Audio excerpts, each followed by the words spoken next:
C'est super important de comprendre les enjeux environnementaux de l'intelligence artificielle sur qui son cycle de vie, de tenir compte de l'empreinte carbone, de l'empreinte énergétique, de l'empreinte eau, des enjeux sur les ressources critiques.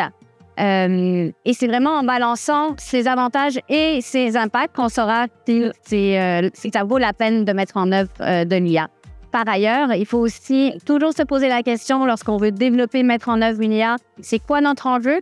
Et pour répondre à cet enjeu-là, est-ce qu'on a besoin d'un gros modèle de langue? Est-ce qu'on a besoin de ChatGPT ou est-ce qu'on a besoin d'un tout petit modèle IA qui va nous permettre d'atteindre le même objectif avec moins de ressources et une empreinte environnementale beaucoup plus réduite? L'intelligence artificielle nous présente beaucoup de potentiel par rapport aux défis climatiques, par exemple, pour la découverte des nouveaux matériaux durables, pour la modélisation climatique, mais en même temps, elle vient aussi avec des impacts sociaux, des impacts environnementaux. À mon avis, il faut développer l'IA de manière démocratique, à petite échelle, pour qu'elle soit durable et efficace. Je pense que l'éthique, c'est une technologie de rupture, un peu comme l'intelligence artificielle. C'est quand on est dans le quotidien puis qu'on s'arrête et qu'on se pose une question, est-ce que je veux vraiment ça? Est-ce que c'est la bonne chose à faire?